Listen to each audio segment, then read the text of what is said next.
Hey,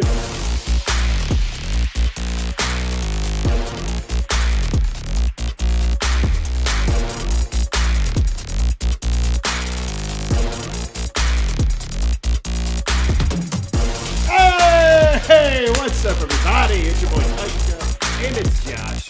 We in the building. I'm in the room, actually. Yeah. But man, Still in the same place. Same place, same location.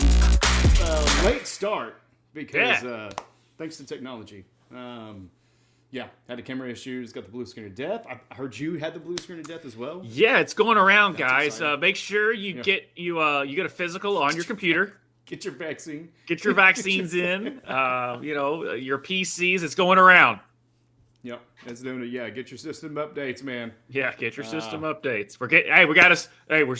It's about to be the holiday sale for Steam. We've got to get our shit together. Dude, oh my God. I wish I had money to spend this year because there's some fun deals out there. But there's also fun deals going on in fantasy football. I don't know. It's weird. I mean, the ones that were supposed to do good sucked. The ones that weren't really expecting anything from did incredible. And then Saquon is Saquon. But Josh, how was your week, man? And I mean, what did you take away from this weekend of football so far? If you were an older running back, here's kind of the trend that I've, not just this week, but what I've seen so far. Typically, if you are a star running back on that first team and you go to your second team, typically you take a step, you regress, you take a step back. This year said, F you, I'm going to be great because Saquon's like, hold my beer, freaking help me out. King Henry's like, kiss my ass. I'm gonna because someone's gonna pull it down, so you're gonna see it. So he's going off. There was one other, Josh Jacobs. I like to call that Black America's ass. Yeah, there you go. Right there. Josh Jacobs is doing really well, even though he did fine with the Raiders, but he's doing really well for the Packers. Mm-hmm. So you just got a lot of those running backs that are on their second team that you think are going to regress, and they're doing really well. Now, the Josh Jacobs one doesn't really surprise me because he was good on a Raiders team that was terrible. And he was young, but he's younger than Derrick Henry. Derrick Henry thought that, he basically he was done. And Saquon, his best year was his rookie year. Mm-hmm. And but you put him on a competent team and a chip on your shoulder, you're going to get that Saquon. And Derrick and Saquon are doing some things. Yeah, well, also give him a big-ass bag of money. I know for a lot of people that's their prime motivator as well. No, but who did it better, Derrick Henry or Mike Tyson? Who had the better ass? Derrick Henry, I guess. I don't know. I don't know. Just I don't know. Yeah. I don't know. I don't know. If you guys are watching, let us know in the chats. Yeah. Which ass did you like seeing Thursday or Friday night? Oh, Schmari. Yeah, that's right. That's a new word. Schmari. Joe Mixon. Also add him to that list. Did we get to see Joe's ass? No. I go what you're saying. No. The second team running back on their second team and going off. Yeah. Saquon, Derrick Henry, Joe Mixon, Josh Jacobs, all top 10 running backs of the year on the year. Oh man, you were struggling as much as my camera did earlier. I love it, dude. Yeah, my brain. Get like a liquid IV or something, little energy boost. But for everybody at home, we welcome you in. Definitely hit like and subscribe below. Let us know what's going on in your team, and give us the details as well. Is it a redraft? Is it a dynasty? And if it is a dynasty, I don't know. Maybe call the hotline for help. I don't know. It's absolutely miserable in those dynasty streets. And I think we're holding on to only one win on season, so we're gonna have a very good draft pick. Yes, we are. But who is probably gonna have a pretty good draft pick next year, since he probably wasn't number 1 overall, is Saquon Barkley, man. Jumping right into the top 10 overall, Saquon Barkley got you a measly 46 points, dude. 26 rush attempts for 255 yards, 2 rushing touchdowns, 4 receptions for 47 yards. An absolute beast. Everybody's now really pushing him into the MVP conversation. Yep. I mean, you got to love the week to week and the short news cycle basically that is for sports. Nobody considered him at all and said, "Oh, this is a quarterback's trophy," and then all of a sudden they're like, "Oh, no, it's Saquon Barkley." But that's because he's on pace to actually beat. I think they're really like break the NFL record for most rushing yards in a season. I believe he surpassed Adrian Peterson recently. So Yeah. Yep. I can't believe I know exactly who it is that has the record. Jamal. Yeah, I know, right? Two. He's so close to it. Eric Dickerson has the record. Dickerson, there we go. Yeah. For the Rams. Yeah, for the Rams having 2,105 yards. Yes. Jamal Lewis came real close. Yep. Yeah, Jamal Lewis in 2003, not 2003. No. But yeah, Adrian Peterson in 2012 getting 2,097. And I believe. I think that was the season. That was the season off of ACL surgery. Like, it was ridiculous. Right? Yeah. How bionic he was that season. Saquon did set the single season rush record that he beat out Shady McCoy's record for Philadelphia. This game as well. So.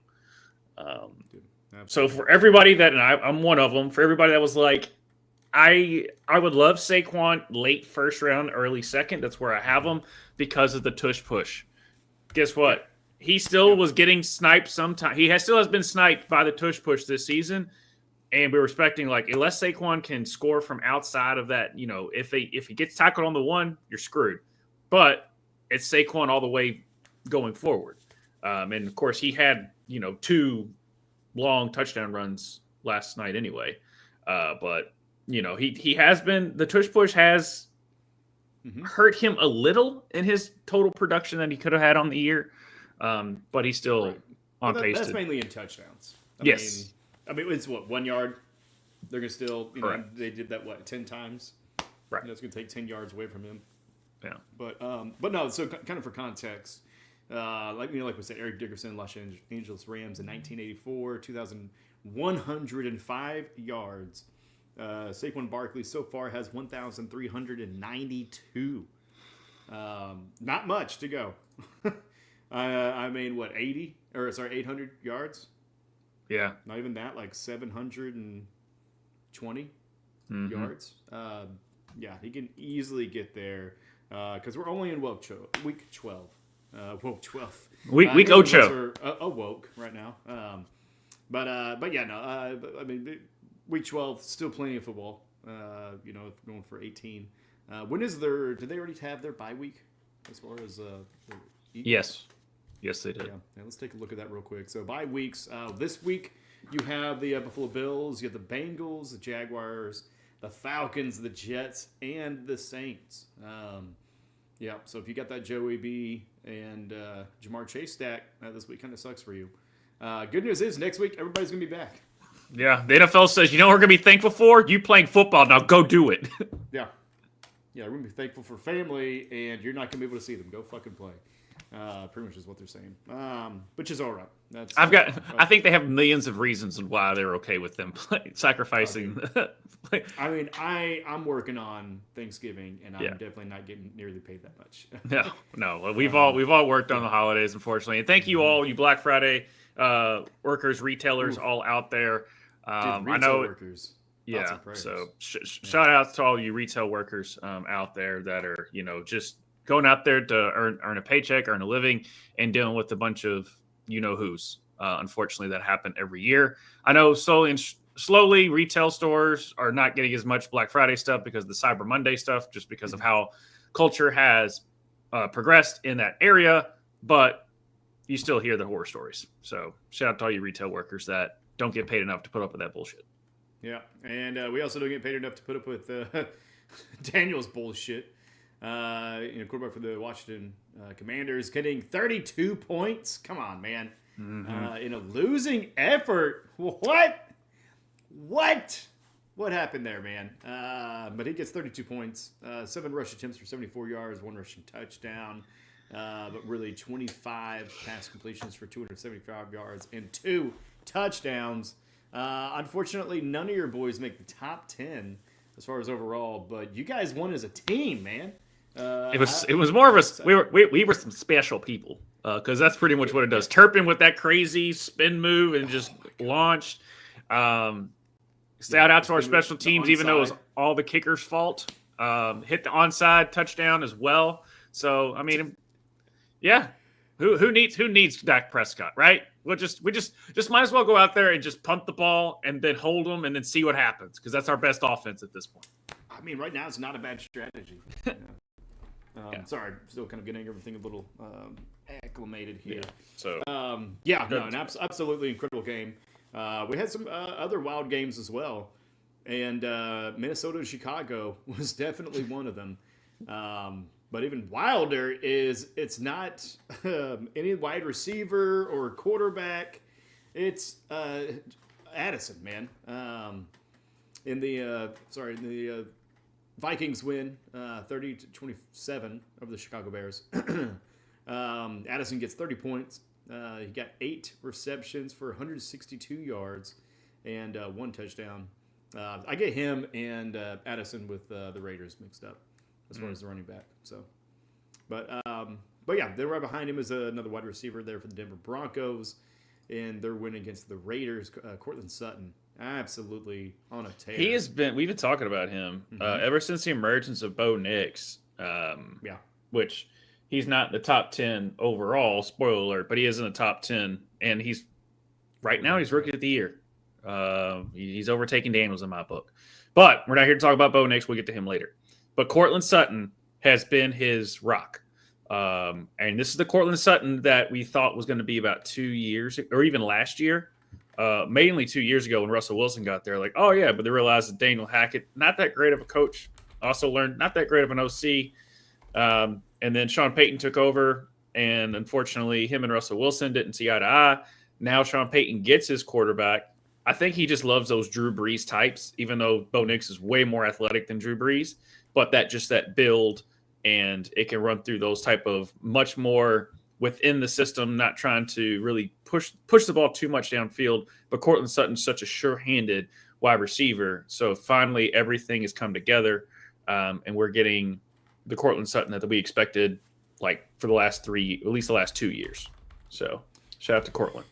Yeah, no, definitely. And I mean, I know for our league, we got one more week for draft, or not draft, but trades. Mm-hmm. And so that is very much a pretty good commodity right there. Mm-hmm. Because after defeating the Raiders, the Broncos end up having a couple of back-to-back home games next week on Monday night against the Browns, and then the week after against the Colts. So those two should be fairly decent scoring games. Yeah. Then they actually go against the Chargers, not in San Diego, but in LA. The Chargers are so weird defensively because, I mean, you've seen them sometimes where it's just a stalemate, and then obviously they're going against this crazy Ravens defense. So that's Ravens offense. Sorry, not Ravens defense. Ravens offense. So you can see where there could be some situations there, but I don't know. Denver's still a weird egg to crack as far as week in, week out consistency. I mean, they destroyed the Falcons, but the Falcons have been destroyed before. They destroyed the Raiders. Everyone destroys the Raiders. Chargers, I don't know. They go against the Ravens. Ravens just dog walk them. So I expect them to be, obviously, if you have Bo Nix, start them. If you have Cortland Sutton, start them. Javonte Williams, depending on your roster when it comes to Broncos. Yeah, and I mean, talking about the Chargers defense, I mean, tonight they've allowed 30 points, but I mean, looking at on the year, as far as rushing touchdowns, they've allowed the fewest. They've only allowed 3 rushing touchdowns. I knew they were stout in one area because, I mean, I've seen those scores. Yeah, and then and then they're top 10 in rushing yardage as far as the least allowed. Mm-hmm. But then whenever you look at the offense, or not the offense side, the passing side, then that's where, I mean, it's not as great, but they're still looking just outside the top 10. Looks like 11 with 12. So I mean, they're able to have a pretty good red zone defense, which typically means pretty decent third down. But at the same time, I mean, whenever it's a juggernaut like the Ravens and I feel like the Ravens are in must-win mode. Not Yes, they necessarily are. just to get into the playoffs, but I mean to have any competitive advantage, to stay with the Chiefs and stay with the Bills.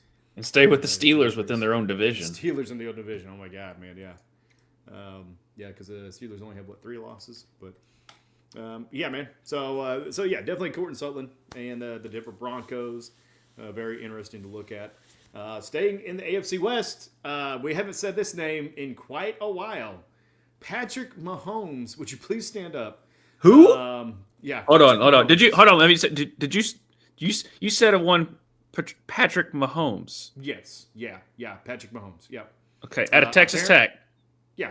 That the Bears traded up to get Mitch Trubisky and let Patrick Mahomes fall to Andy Reid. That Patrick Mahomes, the 2-time Super Bowl winner, one-time is it two? Nope, one-time MVP, 3-time Super Bowl winner. I'm getting my numbers mixed up. Three-time winner, 2-time MVP, or one-time season MVP, but right. I believe 2 or 3-time Super Bowl MVP. Yeah, that Patrick Mahomes, All-Pro. The guy that's been on a milk carton all season because their offense has been okay at best. Mm-hmm. Yeah. Somehow, I mean, maybe it's because he's working out a little aggression after being targeted by an Argentinian cartel as far as getting robbed. Have you heard about that? Oh, yeah, I heard about that. Him and Travis Kelce. Him and Travis, yeah. FBI investigation. Yeah. But yeah, that's wild. But anyways, he gets 29 points. He also played the Carolina Panthers. Let's just be honest here. Oh yeah. No, but the Panthers, I mean, coming off a 2-game win streak. But for Mahomes though, I mean, really not that great of a showing. Period. Still, but getting 5 rushing attempts for 60 yards, 27 pass completions for 269 yards, and 3 touchdowns. That's really kind of the big thing, is getting the 3 touchdowns in what really kind of seems like a little bit of a low production affair. But the rushing really helps him out whenever you look down the line, as far as looking at other quarterbacks that will follow. He had one really big chunk play, I think like 25 yards, maybe 25-yard rush there in the 4th that really set them up. But again, we said it at the beginning of the season. They are not going to win pretty, everybody. It's not going to be shootouts. It's going to be slugfest. It's going to be slobber knockers. It's going to be barn burners. I was surprised with the defense, honestly. We just want to talk about that game real quick. I was surprised how much. Now, maybe credit to the Carolina Panthers have it going in the right direction, but they let Bryce Young put 27 on, and it had to take another Patrick Mahomes pulling shit out of his ass to even get that win. Yeah. So that's what I was surprised with. I was surprised, but I was also very, very pleasantly surprised because they only got you 3 points since we're going against each other, bud. And right now, it's a 107.06 to 104.3. Ladies and gentlemen, this could be the tightest win of the season. We got 4th quarter, 6 minutes and 31 seconds to go. I need McClunky, and I also need Will Disley to break their ankles right now, please. Just get out of the game. Stop doing any sort of production. The DD McConkey. Yeah. Here's the good news. They've got to throw to come back. That's the only thing I have going for me. You got other things, all right? And you guys can check it out on Bracket Bitches, where Josh has some favorable words to say to me for some reason. That's all I can. You pretty much beat me everywhere else. If I don't win, that means you do, which that's not how it works. But you celebrated like it was. No. That one, yeah. I beat you. So you came in last place. The women's? Yeah, it's over. The women's, yes. But you didn't win the bracket, dude. I'm sorry. Who started off on a tear and it was 3-0? Look, I'm sorry that Marta was on a mission from God. Yeah, dude. Absolutely wrecked it. Marta, we love you. Just go ahead and retire because you're destroying our brackets. But who hasn't retired yet? You talked about him earlier. Josh Jacobs, they're in Green Bay in their dominant win over the 49ers, who... There's trouble in River City when it comes to San Francisco. Good God, man. I mean, at this point, just fold, right? If you didn't think that Brock Purdy was worth the money, Exhibit A. Yeah.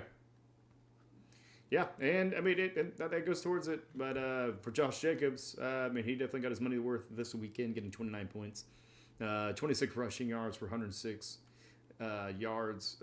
26 rushing attempts for 106 yards. 3 rushing touchdowns, dude. A freaking hat trick. Yeah. And then just 1 target but no catch. Yeah, I mean absolutely good to see them on that because he was injured for a good part of the season and. I believe they've had like some other injuries as well to their running back core. So Green Bay in their playoff push looks like they're getting a little healthier. And you got to feel good after that win against the 49ers, even though the Niners just look like a shell of a team. They do. You can tell Shanahan when they literally had 12 guys on the field 2 times in a row. Yeah. That is straight up just it's just a bad coaching situation going on right now. Yep, that tree is looking a little thin right now, y'all. And they've also just been dealing with this whole off season. I don't know why I'm saying that like that, but off season to where they have Brandon Ayuk and he didn't want to sign nothing. Hey, forget about it. Freaking Baker just like freaking shout this shit out. Anyway, but yeah, San Francisco, even from the all season to they just had bad vibes, from the off season to like their first few games, and they're just off. They're not healthy. They haven't been healthy at all. Chris McCaffrey obviously just now got back, but who knows how healthy he really is. Brandon Ayuk, obviously they lost him for the year. Juwan Jennings has been up and down. Deebo Samuels, I think has gotten 6-7 times, hurt 8. And now Brock Purdy's on the shelf. So it's just they can never stay 100% healthy.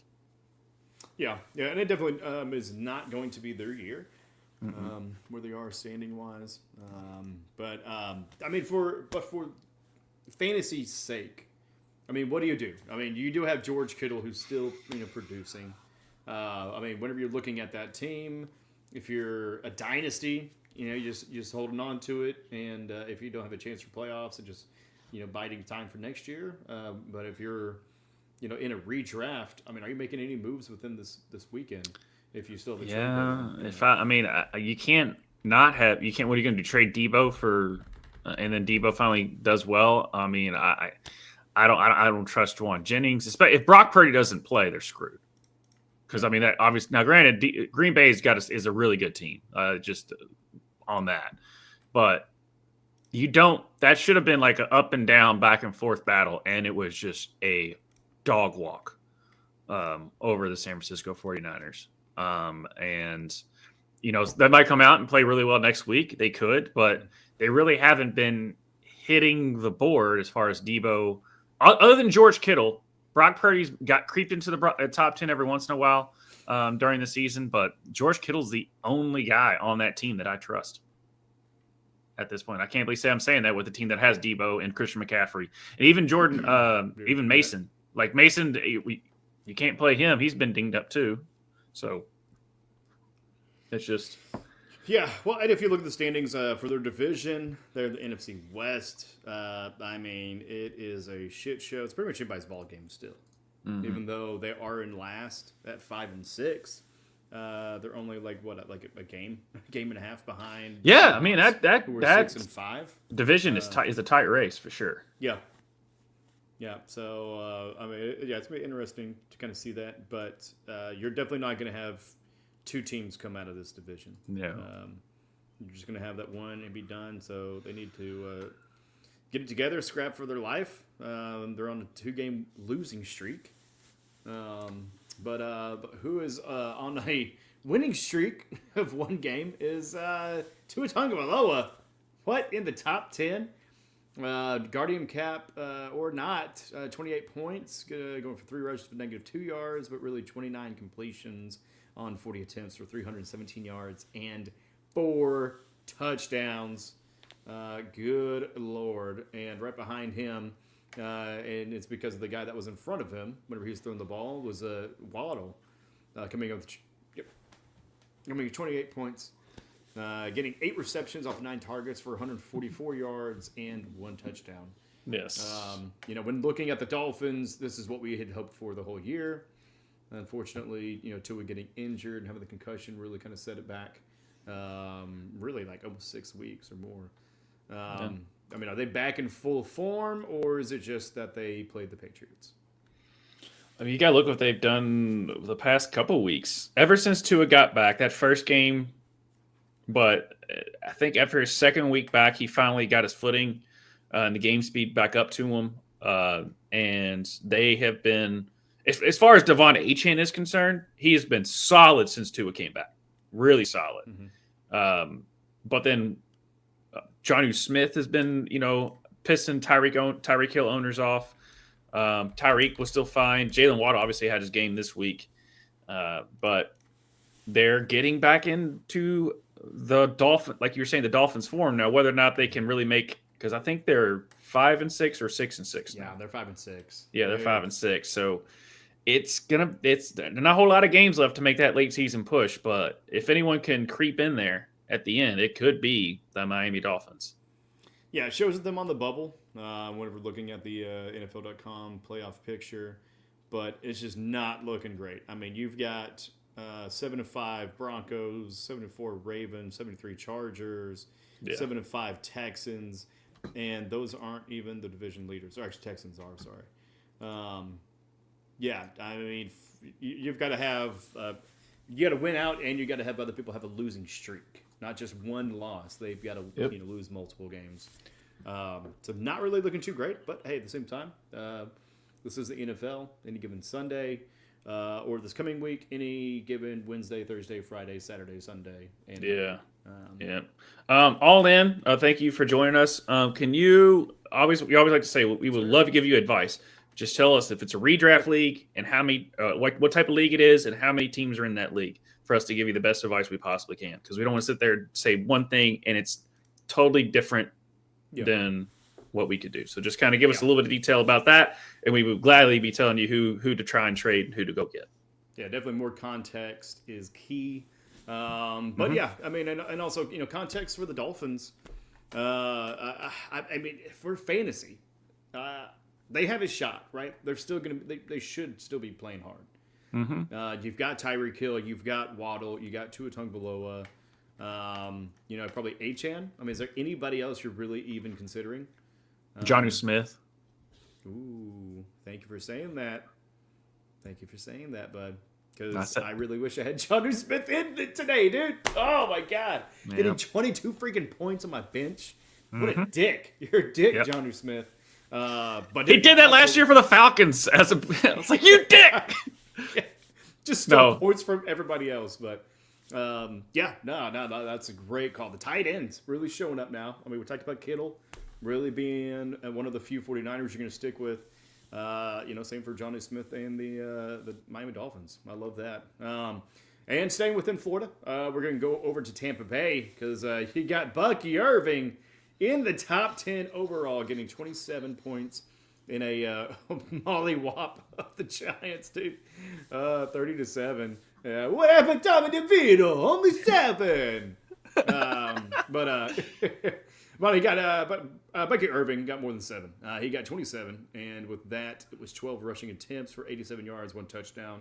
But then also got 6 receptions and 64 yards. So, and for everybody that has full PPR, that is what we're basing these points off of, by the way. So, adjust this point value to whatever your league looks like. But for us, it is 6 points per touchdown, and it is a full point per reception.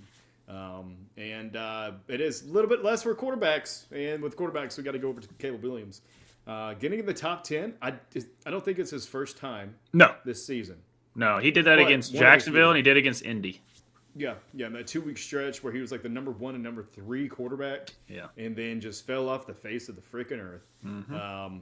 Welcome back in a crazy finale of a game against Minnesota Vikings. Caleb Williams pulls in 27 points as well.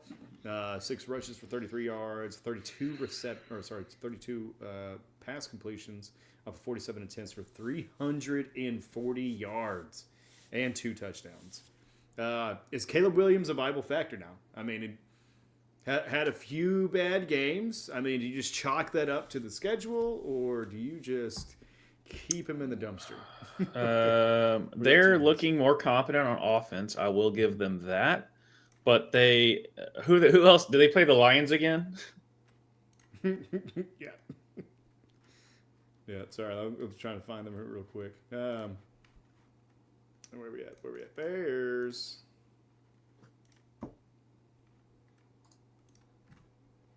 Cue the elevator. Oh, you gotta be shit. Latiti McConkey. Shut up. Shut the fuck up. Yeah, they play the Lions. Okay. I wish you would have looked at that.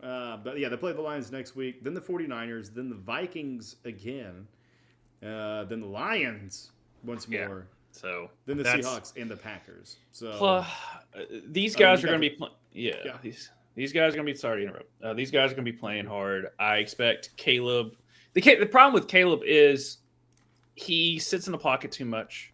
I mean, he had a really, really terrible sack, but there was a ball that he threw. I think it might have been to DJ Moore that no other quarterback could really make, other than maybe Josh Allen or Patrick Mahomes or Lamar. Like with those like on the run sideline, like maybe Jaden Daniels, like those type of athleticism that it takes.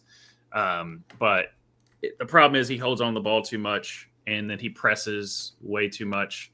And when he gets out of rhythm, he ain't coming back from it, for what I see. So I have been so off and on Caleb Williams because I think I've picked him up and dropped him multiple times. So me personally, I would stay away from him because the consistency just isn't there. Especially if there's a Bo Nix out there, you can probably pick him up. He's a lot more consistent. Yeah, it's just a who is more consistent in where Caleb Williams is more.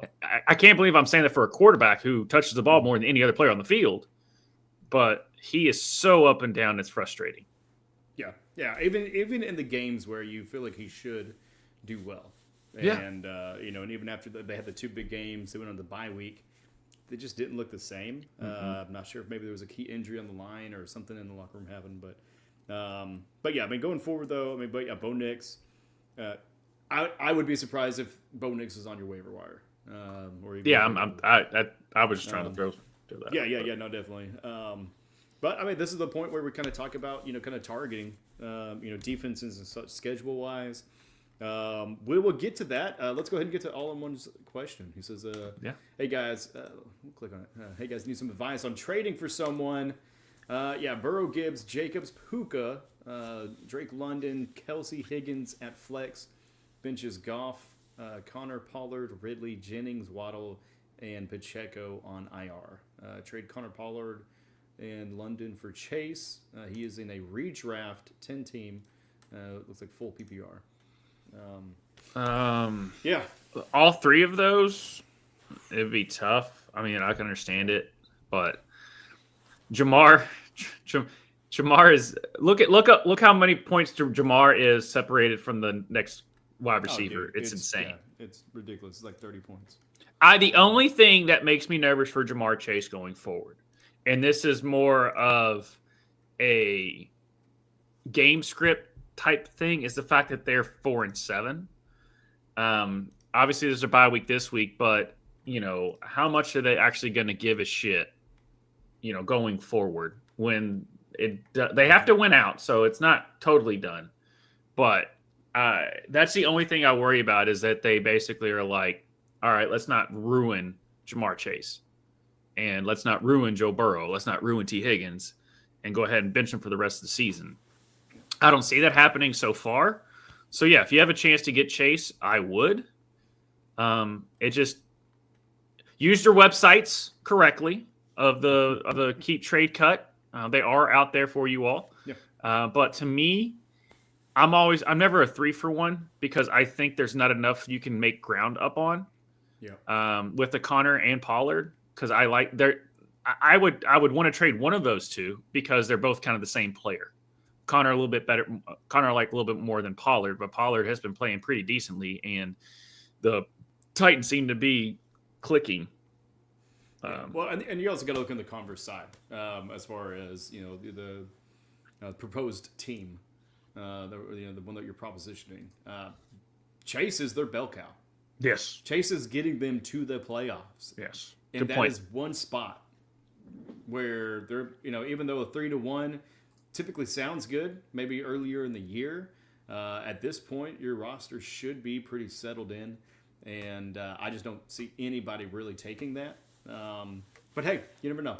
Go ahead and put it out there. If they take it, then awesome. Then you have 2 available spots to pick up some waiver, pickups or something of that nature. He does all-in-one does continue and goes with adding Chase to the starting lineup though. Does it look like a championship team? Yes. Oh yeah, dude, definitely. For sure. Anybody Especially if you who could, has if you, Chase. the only thing I worry about is that why would you give all that up and you already have T. Higgins? I get the Jamar Chase thing, but you're already handcuffed and going 3 players on one team. Now, granted, it's Chase and Higgins, so I get where you're going with, and Burrow's on a tear. So if you're gonna go all in with Chase, sure, but Higgins, I'm not a huge proponent, especially like if you have 2 wide receivers on the same team.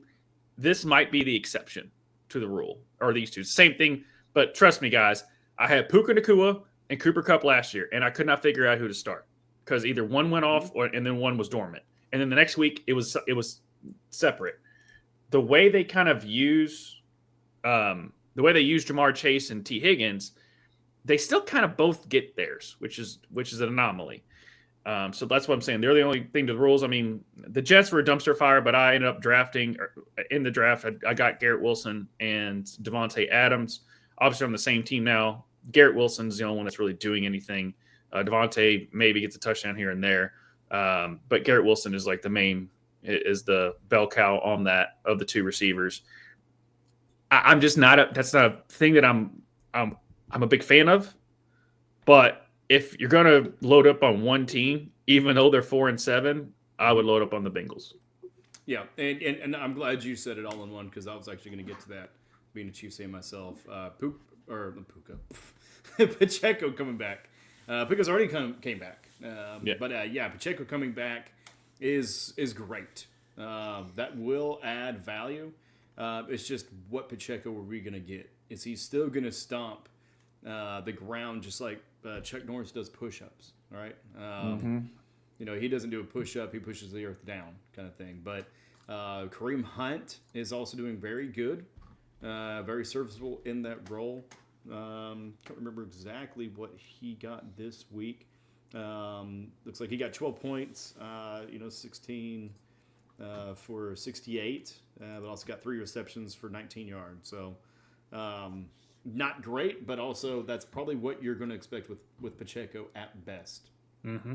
I mean, because even if all the workload goes to Pacheco in the run and the pass game, that is what you're looking at. So that's your ceiling of 12. So I would probably keep him in a flex, maybe with matchups, but I would wait at least 1 game, if not 2, to really see what he looks like. But you also, if you got somebody that's a Chiefs fan or you got somebody that is just an eager beaver, maybe shop Pacheco for a trade.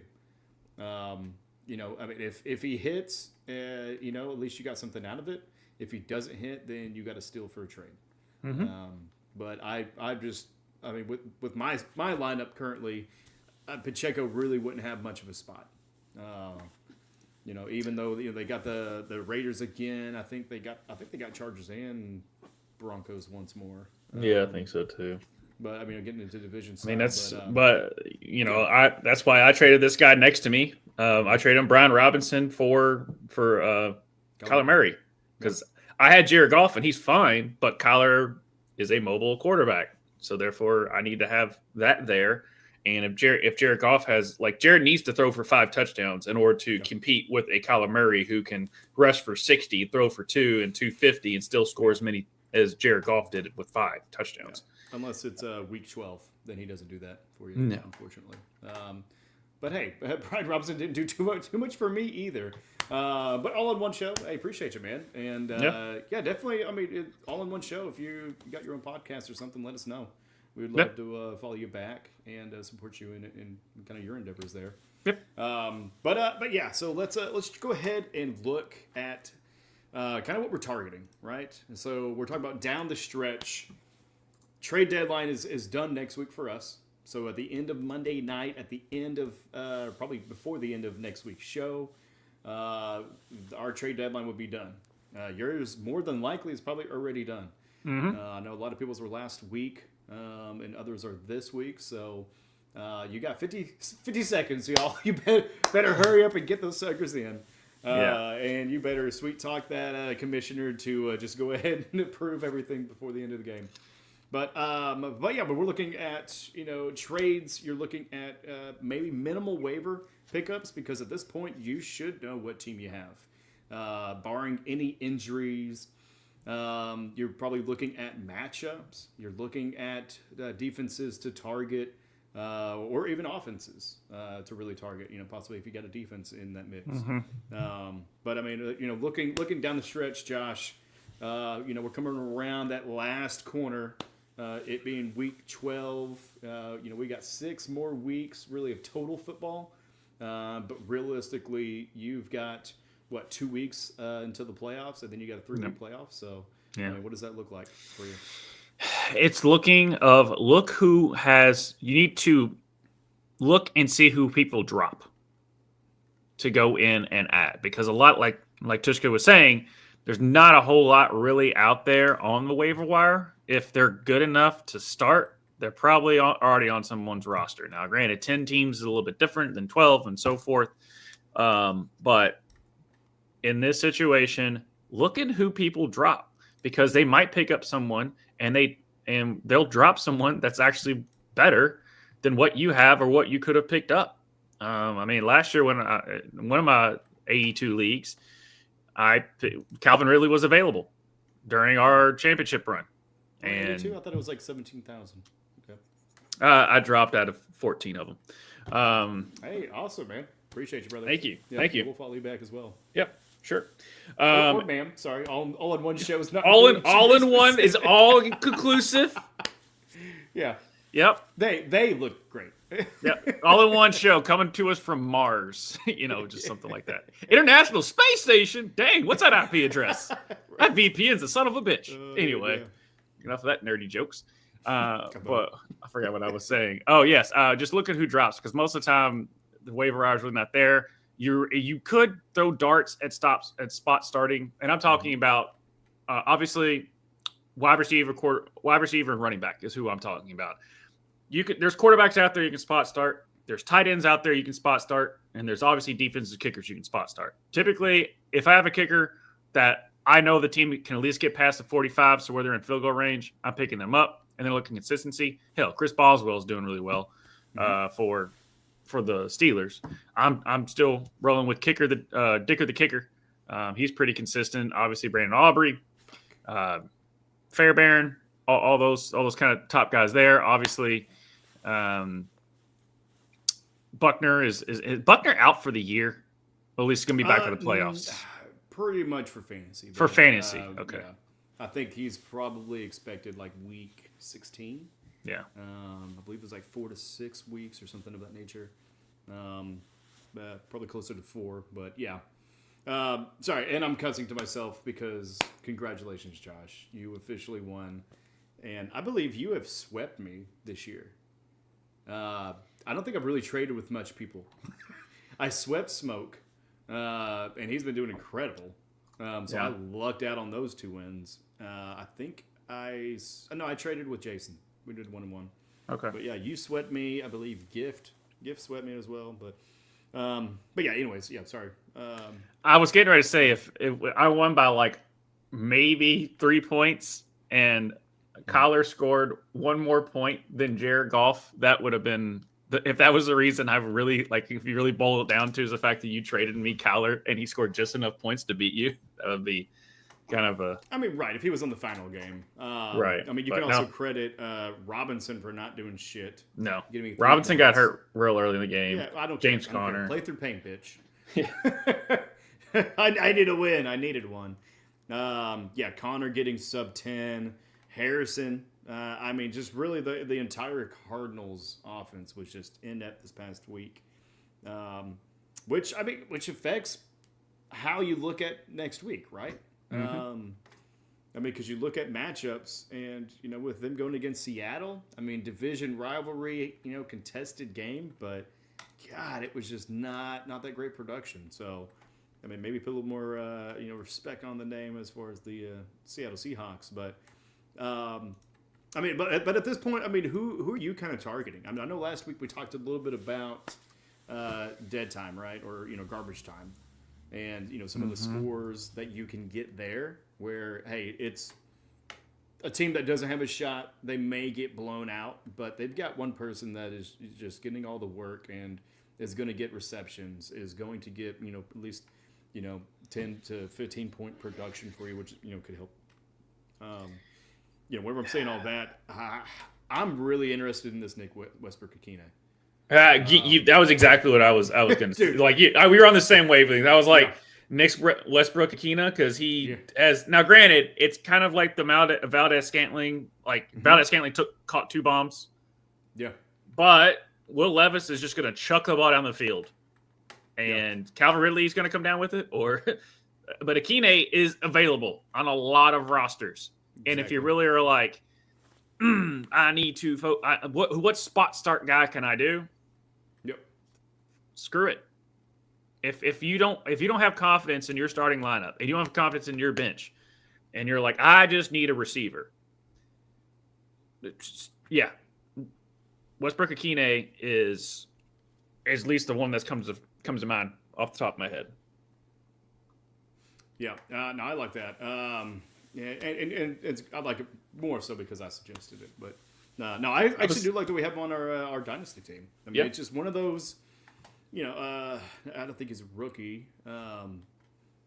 He's a 4-year player out of Indiana, but it's just starting to kind of blossom a little bit. I mean, with Hopkins going over to Kansas City, that created quite a bit of vacuum. To which these players are proving themselves. I mean, you see that in college a lot, and you see it in the NFL. Talent loves a vacuum because that means that's their opportunity to shine. And for a lot of these players, even if their team is out of contention as far as for the Super Bowl or the playoffs, they're looking at contracts. 4 years, you're probably looking at, maybe contract extension or depending on the most recent one you signed. So a lot of these players are really playing for next year, and the way they're doing that is hopefully getting you all some points. So definitely be looking at that. Yeah, Akina, that would be my pickup if I was in a jam. This next week, though, coming up at 13, you shouldn't have any buys. So don't. Hopefully, that you have all your players to play. Unless it's an injury, I would just kind of hold on to it a little bit because. Everyone's going to play. You're going to be able to see exactly kind of a little. To me, it's going to be a little bit more of a telling week of who's really fighting for the season, who's giving up, but then also, I mean, who's really got that dog in them still. Kind of looking at the Pacheco situation for all in one show. Kareem Hunt, I really think he's going to fall off just because of his age. He came in. He basically texted them, "Hey, I'm still available." He's like, "I've been working out. I've been staying up." And I think I've pretty much been saying it every week now. But Reed talks about how he's gonna be sore. He's gonna be sore. Pacheco coming in, that's gonna pull his workload, and that way he can rest, so he can be a better asset in the playoffs. You may see CEH and other people step up. So for those teams that are in contention, that's what you're gonna kind of see. You're gonna kind of see them. Really trying to find some opportunities to rest people in the games that maybe they're up on. So that's where those garbage time scores will come in. But I think this week is just maybe a little bit more telling. But what about you, Josh? I mean, what are your expectations for this week, and then also just looking down the stretch? Any kind of nuggets or things that you're targeting, or any kind in a 10-team league, if my running backs are and let's just say the trade deadline's done. And if my running backs are shaky, he might not be available, but he might. I think it's a 50, and you can tell me how much he's rostered. I'm probably going to say he's probably rostered on about 66% of teams. Jalen Warren. 6'6"? Jalen Warren. Yeah. Yeah. Because he, for the past 2 weeks, especially this week, he had a really solid outing this week. And he kind of did the same thing last year. I mean, he's been banged up all season. Now, granted, it was a snow game, but you would think Najee Harris would be the guy that would get all, but no, Jalen Warren outscored him, and Jalen Warren was the guy. So if you're trying to find a running back, a diamond in the rough that really hasn't been talked about at all this year, see what Jalen Warren's got for you. Yeah, Jalen Warren getting 15 points. And this is his only second year. I mean, he came out of Oklahoma State and was just really kind of highly touted and had a lot of high expectations for him that really haven't come into fruition just yet. But like you said, he got 15 points this week. It's going to be 10 last week. But also, I mean, you just kind of see his snap percentage really kind of all over the place, but looks like it's more so trending upwards.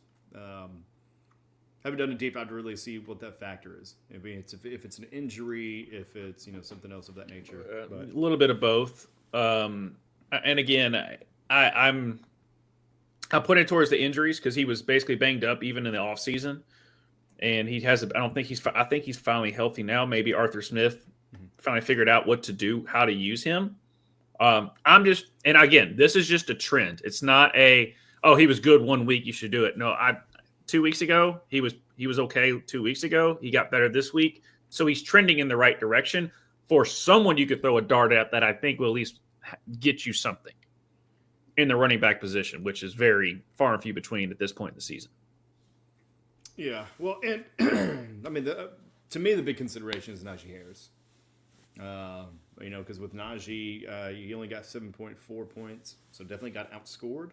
Really kind of twice as much. His snap percentage was at 39%, while Warren's was, I think, 57. But it just seems like they kind of trade off a little bit. I mean, because, really the weeks prior, Najee, 13.3. Yeah, Najee has been okay this whole year. 16.10, 16.2. So I mean, he's been proved very well. But, just that running combo. Honestly, I think Harris might be a good one for a trade opportunity. Yeah, he's a name. You're gonna get name value out of him. Name value. He's got a really good track record on the year. I mean, who knows what the rest of that season looks like for them. But also at the same time, I mean, like when you're looking at trades right now, for me, I'm looking at the middle players. I'm not looking for the home runs because nobody's going to want to give them up. I'm not looking for the top 10, 20, 30. Point producers overall, at least. A lot of those being quarterbacks, but I'm looking kind of for the middling or the ones coming off of injury or something where there's a little bit of a significant change. That's not really in the mainstream media that everybody's talking about because that's going to be the forefront. Or what is being talked about in the mainstream. If you have that person, I mean, use that as leverage. When your player, gets talked about a lot, get excited about him and maybe propose something there. But yeah, I mean, I know I got a decent team, so we're kind of blessed there. They didn't pan out today, but also it is by apocalypse. But yeah, I mean, for a lot of it, I would hold fast hope this next week, see what it looks like. Do what you can, but. I mean, like kind of what we did was we looked at each other's team, and I would have done this with anybody else in the league as well. But but have a little bit of a like whenever you're making a trade, make it worthwhile for that other person. Yeah. Right. I mean, you're not looking for value to just match. You're looking for value that is going to fit for them. And so you needed a quarterback. I was pretty deep in it. With Baker, I mean that's the thing is I was trying to take that decision. That's the thing that you could, and that's a great point. Not to just piggyback what you're saying. I slightly interrupted you. Is we basically this is our conversation was every time he'd be like I'm so tired of looking at Baker and Kyler and not knowing who the F to start, and I was like, well, you need a running back. I do have a plethora of good running backs, which is nice to have, but I can't start all of them at once. I have a quarterback that I would rather start if I need to and have a Kyler Murray. So it's just kind of a win-win. That way, it takes us that stress of him not knowing who the heck to start when I know he's going to start Baker 99% of the time over a really good player. So you're just keeping trade value on your bench. And I have Brian Robinson, who what he plays, he's a walking touchdown. I mean, unfortunately, he got dinged up this week, which we'll get into with our injuries. But there's no excuse. But that's just something you can't handle. But that's how you would look at it when you go to trade negotiations. You kind of like, all right, you have this. Let me take that. And then I was like, I'll give you Brown as much as I have Brown Robinson in most of my leagues. But I was willing with Bijan, Kyron, Chuba, and Tracy from the Giants. I'm like, they get a lot more production than Brian Robinson does typically for how they're utilized. And I'd rather have Kyler Murray than Jared Goff. So it was a solid trade for both of us. Yeah. Oh yeah. And he may not be a lock in, but you look at the matchups and but yeah, I mean Brian Robinson's a lock in for me just because I'm so shallow there. Both of us, we were very very deep in wide receivers at the beginning of the season. But thank you, Injury Bug, for absolutely wrecking Chris Olave, Rashid Shaheed, Mike Evans, Rashee Rice. Who else did you have on yours? Oh, Rashee Rice was on mine. Yeah, no, I know he was on yours. There was another one that one or two that you got wrecked with, and it was just like, oh my god, like there goes your starting team. Well, I mean, Devontae Adams and Garrett Wilson are on the Jets, so I'm hurt there. You still have them? Yeah. Oh my god. Still, because what am I gonna? Who else am I gonna pick up? Like, there's just no one. So. Well, no. I mean, I'm with you. I've been trying ever since Devontae Adams got traded to the Jets. I've been trying to trade Devontae Adams off of my team, and no one wants to take him. Yeah, I mean, and everybody. I mean, at home, the Jets aren't a great team. We all know that, but they still produce. You're looking at the last 3 games for Devontae, 22.10, 9.10, 13.20. I mean, if 9 points is your floor, I'll gladly take that. Yeah. Especially this week. This week was not the best for some of my guys. Bring up our draft real quick so I can see, because there's a receiver that is escaping my mind. Yeah, no, you're good. And and with this draft, I wish I would have updated it and kind of went through. Okay, Godwin, that was who's it. Subpar, who's IR. Yeah, Godwin and Rice. What happens? Yeah. Hollywood Brown was one that got hit for me. But yeah, I mean, AJ Brown was injured for a few weeks. Harrison just really hasn't been consistent and shown. Olave and Evans injured. Murray trade. Kincaid, just a bust. Connor Stevens, though. I mean, my running back's been doing good for me. But you look at the top there. I mean, Amaro St. Brown had a St. Brown of a day. He brown his pants, but that's going to happen. I mean, he's absolutely killed it this season. Brees finally showing form. Bijan's been. I mean, just with the Tua issue, a little bit of buzz as well as Tyreek. I mean, at this point, McCaffrey was still injured. Pacheco's coming off, but yeah, I mean, it's definitely been fun. It's been a fun and rough injury season. Just think if Chris Godwin was on a on a run. Yeah. And he got that hip tackle, and his ankle went that way. Yeah. It was in garbage time, really, if you think about it. Mm-hmm. It wasn't technically, but it was. Yeah. But really, that combo was just incredible. I mean, Baker was having a heyday with Evans and Godwin. I mean, even though I was a little perturbed because in our matchup head to head, I mean, Godwin severely outscored Evans, and you got the win there. But I mean, Evans still getting 15 points, even if Godwin's getting 25, 30. Yeah. No, I mean, and injuries suck. Everybody, we know that. That's nothing new. It is going to just be that way. Yeah. But it's just something you have to adapt to, and that's why we love this game as far as fantasy football. That's why we play it, because of the management, the strategy, the excitement of it. I do want to ask you. I mean, I know you really don't do a whole lot of sports betting either, but looking at a couple players that are in our league, I know they do sports betting, and they're faring pretty well. I mean, is sports betting something where if you follow the Vegas lines, does that look like something to where have a little bit of a cue as far as, hey, this person's projecting pretty well? I mean, would you kind of follow some of that or take that into consideration whenever you're looking at who to start or sit?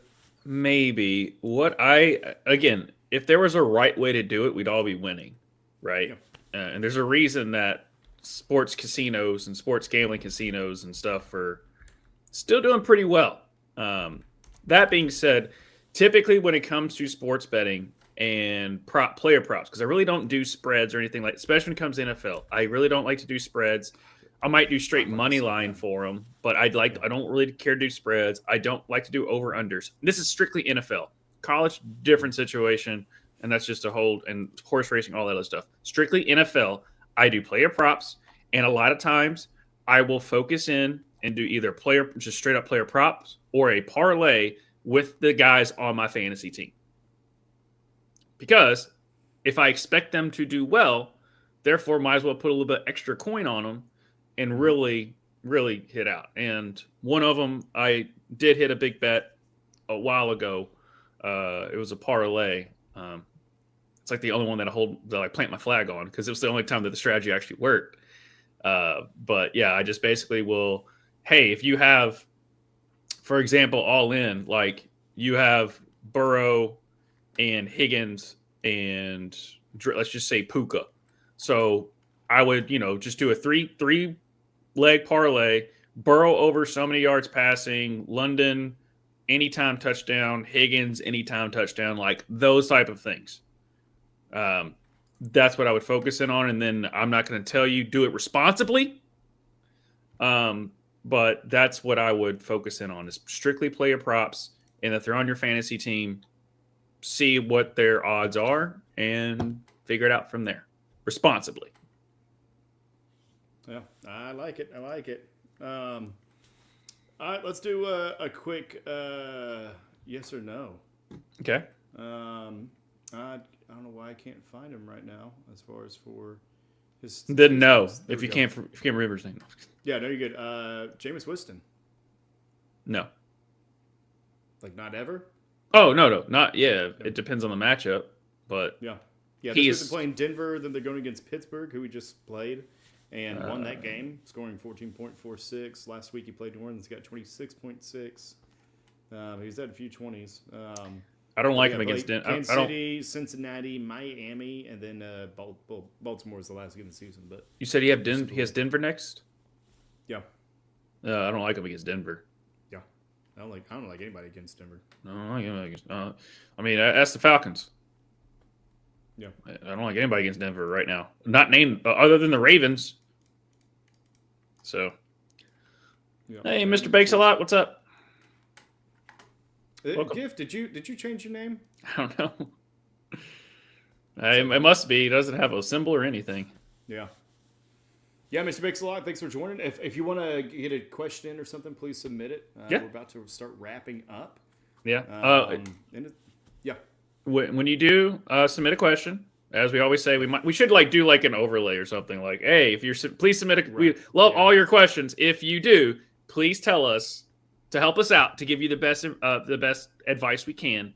Let us know if you have a question about the team, who's on your team. Number one, that helps us out there. How many what's the type of league it is? Redraft, dynasty, best ball. Well, it's not best ball. You would be asking for questions. And a super flex league, how many teams are in it, 8, 10, 12. If you're in a 14, I don't know what to do, but we'll still try our best with that. But just let us know those type of things. We'd love to help you out. But at least it lets us know that you're be like, oh, son of a bitches don't know shit. We still might not. But it just helps us at least point you in the right direction and not just going based off of the fantasy footballers are like they always kind of say every once in a while it's all based off of a 4-team. Blah, blah, blah, blah. They always kind of just do that. So. Nice. Trailed off a little bit, but I like it.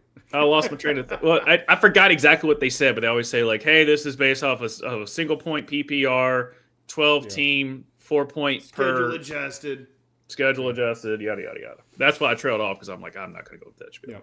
Yeah, I know. But yeah, we're talking about down the stretch. So we're talking about for us, we got 2 more weeks, and I'm looking down the stretch. I'm not liking it. As far as losing today really hurt. Because with that I am going to fall instead of climb. So it looks like I was 5-6 and now I'm gonna fall to 5-7, and that might do it. Even though you look at the rest of the league, you got 9-2, 8-3, 6-5, and then 4th, 5th, 6th, 7th, and 8th place is all 5-6. Of course, today's going to change as far as who wins, but yeah, for those that may not be making the playoffs, you just quit, just delete the account, get out of there, right? No, not at all. Right thing to do? Do not ruin the integrity of fantasy football. And that is rule number 1 on keeping the integrity. All right. Yep. So do not quit. Do not be that person because you are going to screw over everyone else that actually gives a crap about the league. So all we ask, it's not hard to do. You do it once a week for 15 to 16 weeks out of the year. Set your lineup. Make sure everyone starts. If someone if you were just injury prone, please drop that person, pick someone up that is actually playing, and start them. That's all we ask, just to keep the integrity of the league. Because you're screwing over other people who are competing, and if that person is just basically a bye week for them, that just ruins that league. Yep. So, and if you want a quick way to not be asked back into that league, yes, that's what you do. That's what you do. Yep. We will cut your ass at the end of the year, each and every time. But this is a league I have not played. Mr. Baker asked about the IDP league, which stands for Individual Defensive Player. Yeah, I don't know. I hate Dynasty. So, Mr. Bakes a lot. Let me know. Is that any similar as far as the feeling or just the self-loathing? Is it close to anything Dynasty related? Because if so, I want to stay away, just for my own mental health. But no, I'd actually be kind of interested in kind of seeing that. With IDP leagues, what is it, 3 players on defense maybe that you pick? Something like that. They're out there. Someone's like, all right, I'll take, it probably went Christian McCaffrey, Tyreek Hill, TJ Watt. That was probably one of the drafts. So that's he said some dynasty, and I'm not going to do a dynasty IDP. I'm not going to sign myself to that. I'll do a redraft first. I should have tried before. No wonder you're Mr. Bakes a lot, because I have to be in a certain mindset to put myself to that much stress. Oh, speaking of, we're late. We're late on that. Ryan Moss though. Just got eliminated, even though I won by playing top 2 week next week. Also playing against CBS producer next week. Wait, hold on. Okay, now we got a lot of questions. All right, so for one, maybe I read that wrong. Playing top 2 week next week. I'm just maybe he's saying he's playing a top 2 team next week. Yeah. Right? So I think he said he won this week, even though he's eliminated. But we're playing the top 2 teams for the next 2 weeks. I know you just said that, but I'm also just repeating exactly to make sure I'm also understanding. And then the CBS producer, that is kind of cool. Yeah. We are not that famous. Don't name drop, but yeah. but yeah, dude. I mean, how much is that buy-in? Yeah, I know, right? Top 2 teams. Yeah, there we go. Yeah, thank you for clarifying, Ryan. And well, I welcome. appreciate y'all joining. We're in the second hour right now, so we're gonna be wrapping up here soon. So definitely send any questions or anything that you guys have for us before we get out of here. As a recap for Monday Night Football, unfortunately I lost, but it looks like the Ravens won though against the Chargers. McClunky and freaking diddly squat. Did just enough for your ass, man. There's like as soon as after that McClunky catch, one of the recent ones, it was 107 to 107.6. I was still up, and I was like, "Oh my god, please just call the game now. Call the game." I want this win so bad. Yeah, Will caught a late ball there at the end. Yep. Again, like I was telling you, I kind of got lucky in how the game script kind of went there at the end, and they got the ball with like 4 minutes left, so I knew they were pressing.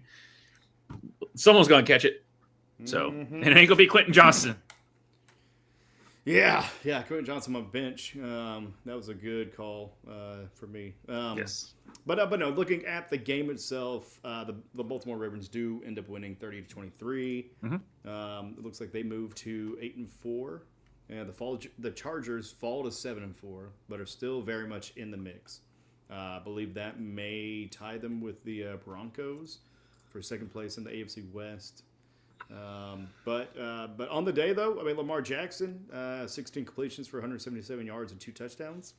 Not a ton of yardage as far as production-wise, but that's in the passing game. Derrick Henry getting 24 carries for 140 yards. And then Zay Flowers is their top receiver as far as the Ravens getting 5 receptions for 62 yards. On the other side of the Chargers, Herbert, I mean, having another decent game. So unfortunately no TDs on that one, it looks like, but he gets 21 completions for 218 yards, and then on rushing, J.K. Dobbins 6 for 40. Is Dobbins a pumpkin now? Is it J.K. Pumpkins? J.K. Pumpkins? I don't know. I think the Ravens defense, passing defense is terrible, but their run defense is pretty solid. So I'm not too worried about J.K. Dobbins moving forward. He is one of those guys where you're just like, I don't know. He's not one of those like definitely I'm going to start him every week.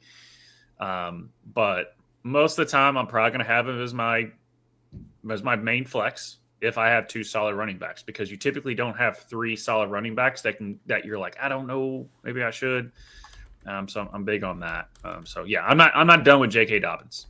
He's not J.K. Pumpkins. Any questions? Just checking. Yeah. I was gonna get to those real quick. Mr. Bakes a lot. Talking about the league. 1 point per tackle scoring, 6 points per interception. 2 defensive line, 2 linebackers, and 2 defensive backs, and 3 IDP flex. Wow. So it's still a full team. Yeah. And I was actually referring to the David Pumpkins SNL bit with the any questions. I wasn't actually referring to that. Pumpkins, man. Any questions? Anyway, I didn't see anything pop back up this year from that, so that's good. I need a little bit of break from that, even though it's good. But yeah, I don't know. I mean, would you be interested in doing an IDP? I know you're not in really that many leagues. Yeah. Like what, no, I am good for what I have, guys. We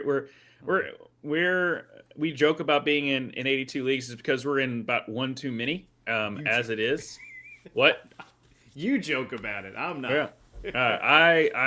I like to keep it at a certain. I might join like a best ball league or something like that where I can just draft, set it, and forget it. Yeah. I'll do those all day. It doesn't bother me, but I typically I like to keep it around 4 at most. When it pushes to 5, especially when I'm in multiple type of leagues, it's like, who do you have? Everyone. And it's just hard to really focus what you want to focus on. And you're just like, he scored. Did you have him? Probably. Like it gets to a certain point where just like they just have too many players. With that, Mr. Bakeslot does have a great question. I'm surprised he hasn't, but yes, he's the number 2 for the Broncos right now. For real. So Yeah, So, yeah, Veal. I mean, this weekend, sorry, getting 14 points against the Raiders last week, 10.6. Before that, 13.9 against the Chiefs. And his usage has steadily increased, going from 43, 34, 40 to 66, 68, 65 in the last few weeks. Targets, I mean, are up, so we'll see what next week looks like against the Cleveland Browns on Monday Night Football. But I would like to see a little bit more target, share there. Last couple of weeks he had 4 and 5. This week he had 9, so that's definitely where kind of you want that, like 9 or 10. That would get you some good PPR points as long as you're in that league. But then I mean, getting 80 yards, that's he had his season high with him being a rookie. That's his career high so far. But I mean, Knicks. I mean, finding some more tools. I mean, we talk about, name, people picking up just because of the name or trading because of the name. I mean, it's the same for people overlooking, quality pickups. So, yeah, no, I like that. I like Devin Veal very much. You know what? That might be a decent stack. Might be a decent stack with Bo Nix, man. Just because within that, you may get middling production on some games, but you got that stack. It's going to make that pretty sweet. When the stacks don't work, like Kyler Murray and Marvin Harrison Jr., it hurts. Yeah. I was 50-50 on he might be a bust, he might not. He could be great. As far as and Harrison? so Harrison, yes. Yeah. And so I was like, I was not going to be shocked either way, but I wasn't also going to reach for him. I just happened to be where he fell, and because he was projected as, like, some people take him in the first round, some people take him in the second round. I looked at him as a third, fourth round receiver. Even if I took him in the third, fourth round this year, I wouldn't be mad about it. But that's where I put him in the value. So where some people were like targeting Saquon like the third or fourth round, I'm like, you're full of crap. I'm sorry. I'm not gonna. You're not going to push me away from not drafting him in the first or second round. Yeah, my no running back start. So for my draft, I drafted 4 wide receivers first. I was at the swing, so I was in the 10-person league that we have for Ruckus. Which, if you guys are interested in joining, we're definitely more than welcome to open it up next year. So definitely, follow the link below, join a Discord, and just talk some shit with us. It's free. Even though it's in the end of the season, it is, very free. Yeah. But no, what I was going to say is that I don't think it's really panning out too much. Started with 4 wide receivers, and then I think I went tight end and quarterback. And then went to running backs. The running backs have been decent. They worked out early, but man, it's just that wasn't the move this year. Well, when you, as some people say, when you go 0 RB, that's fine. But when 3 other people in your league do 0 RB, someone's going to be left out and struggling. Yeah. So that's just the risk you take. With that, I know we have Brian's got something. Yep, ready for it? Yeah, so he says Bucky Irving or Neighbors, flex PPR, and 0.5 per rushing attempt. Have Achane Barkley, St. Brown, and Collins, wide receiver, running back. So, yeah. I would probably, if are you talking flex? Flex PPR. Yeah. Read Josh. There you go. I probably read it wrong. I really like Malik Neighbors, and with them firing Dable, he might get interim to where they're going to do really well. But, I mean, look at what Bucky has been doing. He is very consistent. At least. Yeah. So, if I have to flex between Malik Neighbors and Bucky Irving, I'm going to the guy who's going to get the ball a greater percentage of the time. Now, granted, Malik Neighbors is a walking – ever since he got hurt, he hasn't been very good. Consistent like he was in the first half of the season. But so right now I would look at Bucky Irving. Ooh, okay. I like that though. Even though I have Malik Neighbors on like all of my teams. But I mean, if that's really the decision you're making, you should have a pretty good team. Yeah. Or choose between those. Because I'm looking at mine, I'm like, yeah, I would start both of them. Mm-hmm. So I mean, I started Malik against you all, but I had to start Malik. Yeah. Yeah. Well, yeah, it is what it is. But yeah. That's a good one. Like that, Ryan. Mr. Bakelot says the object of the game is to play the narrative that you see being played out. We can't predict the future, but the only way to win is to play the odds with statistics, logistics, and a bit of luck. You, sir, are a wordsmith. So if you're high right now, you were on one, bro. You need to start, really recording a lot of this stuff. Because very well said. Mm-hmm.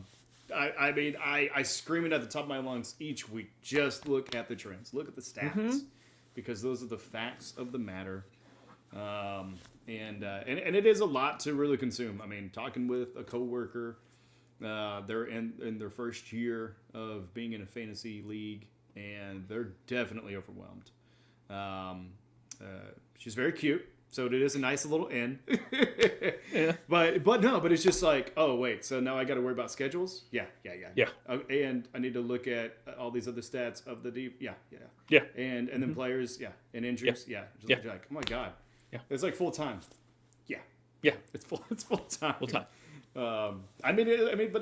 Really, it's for nerds. I mean, it's people that like stats. This is D&D for jocks, guys. If you didn't know, dude, such D&D for jocks. I know you said that before, but that hit me really, really hard right there. I wish I made that joke, but no, that is not an original joke from me. I think I saw the internet do it when the memes first came out. It was just like fantasy football. It's D&D for jocks, and I'm like, oh shit, that's right. It really is. It so is. Right on the money there. But I love it, Mr. Bakes a lot. And if you don't bring that up again. If you don't think it's D&D for jocks, that's how I'd also describe D&D, except with more fantastical dragons and shit. Follow the narrative, play the odds, statistics, logistics, and a bit of luck. Yeah, and a bit of luck. Yeah, you're just rolling a 27 die. Or 20 side die. Sorry, not 27. D20. But, yeah, man. Anything else before we start wrapping this up and closing the doors on the show? Just a couple of injury stuff, but I can go over with. No, we don't want to talk about bad. Well, we got to. We got to. All right, man. What you got? All right, Cedric Tillman. Remember that one? Ass? Yeah. Well, they forgot to get that audio clip. All right. Cedric Tillman. He had that really good week against the Baltimore Ravens. Pretty good few weeks. Yeah. But he's diagnosed with a concussion. So probably won't play this week. Typically, that's what we're doing with people who enter concussion protocol. Yeah. They're going to come back maybe week 2, or at least 2 weeks from when they got injured. Amon-Ra St. Brown was listed as a non-participant in Monday's walkthrough, and they play on Thanksgiving. So something to monitor there. Another one to monitor from the Detroit Lions is Montgomery was listed as a non-participant in Monday's walkthrough with his shoulder, and if they're not going to risk it, they might just roll with Sonic and I think Josh Reynolds. I think that's the third back there. Mm-hmm. So they might not even push it. Now, granted, for all you David Montgomery owners out there, you're surprised that he's even been this productive this far into the season because you figured Jameer would take over, and they're like, nah. We figured out a way to make both of them work. Romeo Doubs, Green Bay kind of played a little bit better when Romeo Doubs was out, but he was estimated as a non-participant on Monday's practice. Again, concussion there as well. That's a correction. Craig Reynolds, not Josh Reynolds. Craig Reynolds, thank you. I knew Josh Reynolds is a receiver. Former receiver Lions. I believe he's with the Broncos. He's with the Denver Broncos? Yeah. is with the Denver Broncos, yeah. Thank you for that correction. Josh Downs. Gosh, damn it. It's considered a week to week. Gabe Davis? just Josh Downs he's like so consistent right now. Anyway, it's considered week to week after suffering a right shoulder injury in the fourth quarter. Gardner Minshew. He'll be out for the rest of the season. So all you Blake Bortles owners, they're on their third string quarterback because O'Connell and Minshew are now pretty much done. So if you have Brock Bowers, you're like sweating a little bit. Yeah. Because if you have a Raider and his name's not Brock Bowers, then you shouldn't have that person on your team. But shout out to Amir Abdullah. He's still trying to do this for the Corners. I was just going to say, I mean, Abdullah, is White still there? Is Amir White? Yeah, but he's been banged up. He's been injured all season. Up, yeah. I mean, Abdullah. So yes, I know Amir, but I don't. Yeah. With that, JK did hurt his knee against Baltimore, so there's an update for you there. Tyreek Hill. Sorry, I was going to call him that. I mean, anytime it's after week 10, I'm just going to start calling him. Tyreek Hill is questionable with the wrist. Limited on practice. I probably expect him to play. Brock Purdy, obviously he didn't play this week. He was a late scratch, but it's his shoulder. He did do some light throwing on Monday and didn't have any issues, so something to monitor there. And then Brian Robinson Jr. Was a wait and see scenario. Yeah. He is projected to play, but it is a wait and see scenario. So, but he's been banged up all season. Yeah. I mean, he's a tough ass too. I mean, going through a lot of stuff. But I mean, this time of year, I mean, it's getting colder. It's longer in the season. I mean, those things just add up. That's what I've really loved. Actually, excited for Hard Knocks mid-season, right? That's right. They're going with the AFC North, which should be pretty incredible, right? The AFC North. Yeah. That'll be a great one. A whole lot of Mr. Unlimited, but unlimited. But yeah, no. I mean, with that, I mean, with a lot of the content we're seeing with wide receiver, quarterback, all that. I mean, at this point, they are bruised up. I mean, head to toe, absolutely covered, and that just takes a toll. But for the Commanders, they're sitting pretty good there. I believe they're still in the lead. Of that Eagles, division. I thought surpassed. Oh no, never mind, man, my bad. Eagles. I was just like, I know the Cowboys and Giants are out. Yeah. No, Eagles are very much in the lead, but they're in the playoff picture there. So still in the playoff picture for sure. But they are flirting with not making it. So one's on the bubble. Looking at the NFC. I mean, really, with the Commanders' loss to the Cowboys, which again, congratulations to your boys, dude. We won 1-1. Hey, sometimes it's a moral victory. As an Oklahoma Sooners fan, we did that this week, baby. Hey, a victory is not a moral victory. A moral victory is, well, we played our best, guys, and we just didn't have enough in us. No. Whenever you win and your season's done, and it doesn't really matter, it's still kind of okay. Hey, we're not that bad, but I made a meme. I didn't really send it out other than our Discord for Oklahoma. But it was basically like the friends who's like, if I'm going down, I'm taking everybody with me. Yes. And that's pretty much what the Sooners did. And I'm excited to see that Cowboys just do that for their entire division, hopefully. But anyways, the Commanders are very much on the bubble after that loss. But you also got the Packers and the Vikings in the mix. But right below that, though, you got the Cardinals, you got the Buccaneers. You got the Rams, and then, I mean, really, it's statistically still there, 49ers. But I just don't see that happening. And then on the other side, for the AFC, I mean, you got your top four spots. We talked about Chargers, Ravens, and Broncos. But Dolphins, Colts, Bengals, that's the oddity there. I mean, again, they still have a statistical chance, currently 14%. But man, just in that division, I mean, that division's got to at least have two teams coming out of it. I think the West and the North are going to have two teams come out of there. I mean, but for the playoff pictures, that's what it is. I mean, so if you're doing pick'ems, definitely be looking at the consideration. I mean, for fantasy football, whenever you kind of hear some of those names and statistical chances, I mean, how's that really kind of affecting your starter sit? I mainly look at matchups. Malik Neighbors is the one that throws me off in start and sit right now. of what to do with that. But I mainly look at matchups more than anything and what their defenses are doing, where they're even playing, when are they playing? Because with what you say, like you was saying with St. Brown, if he was playing on Sunday, I'd be more confident in the fact that St. Brown's going to play. But if it's a Thanksgiving game, it's all we're really going to know by tomorrow, maybe Wednesday, but tomorrow you'll know if St. Brown's going to play.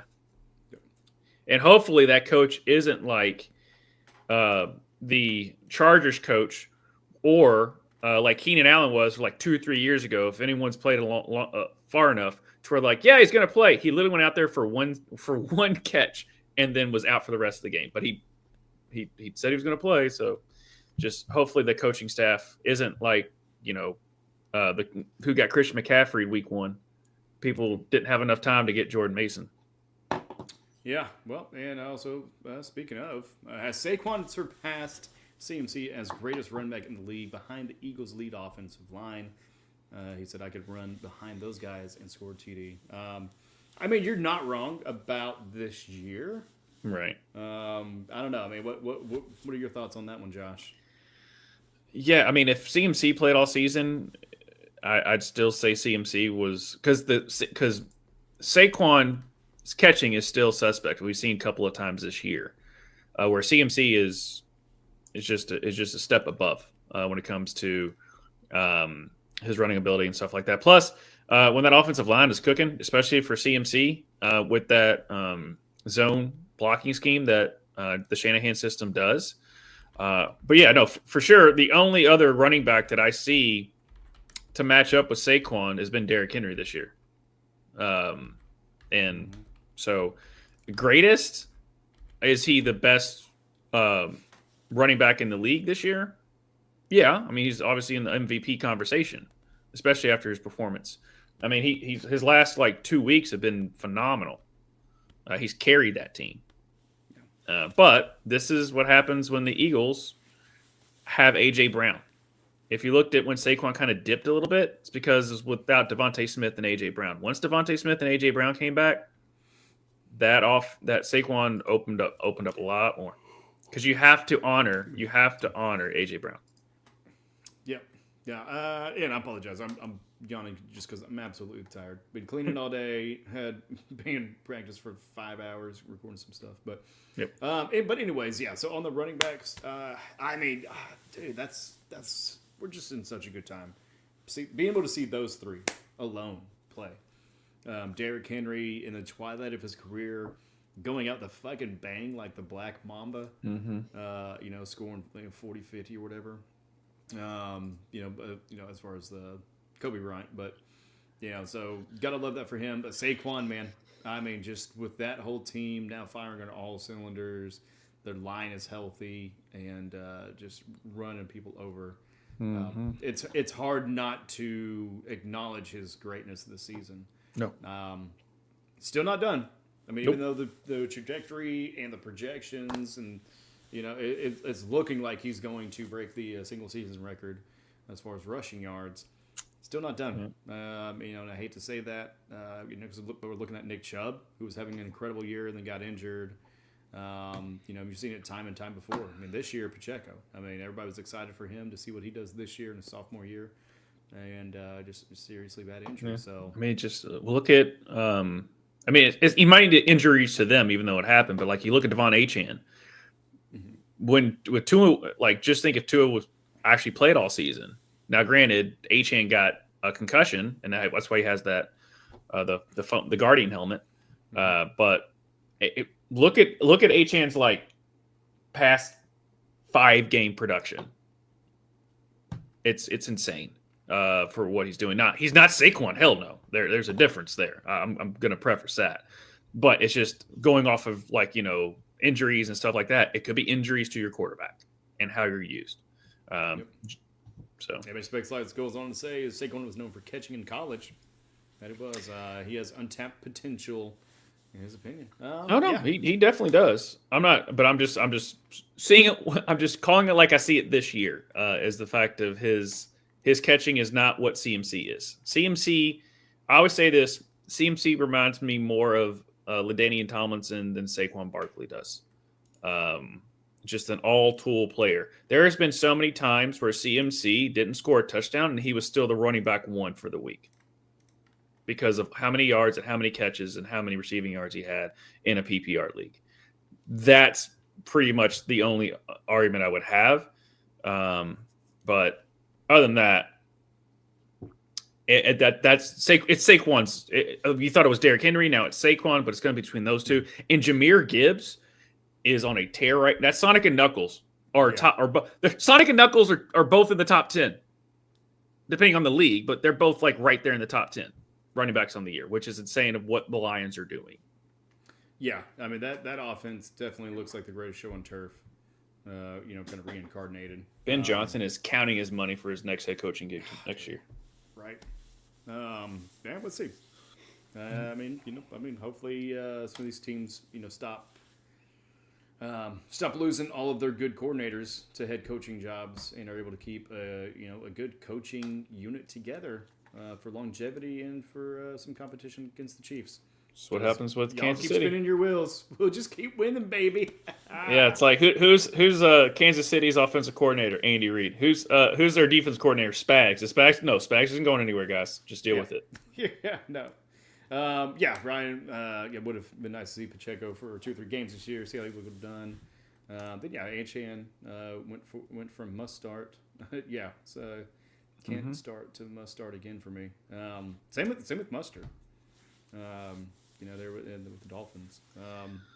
That was one easy. If I was a betting man, Mostert's regression this year was something I could have called from a mile away. It just HN was going to, especially in their offense.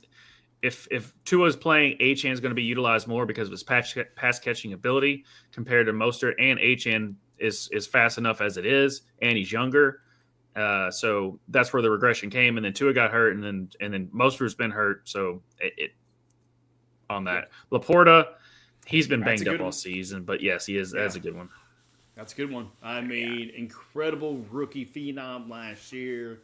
He was going in some of the top picks this year. Mm-hmm. Good God, I mean, how much did he go for in that draft or the auction draft? Oh, a lot. It was like 80 or 90. He was the number one tight end for sure. Oh yeah, for sure, tight end. I think he went for like 76.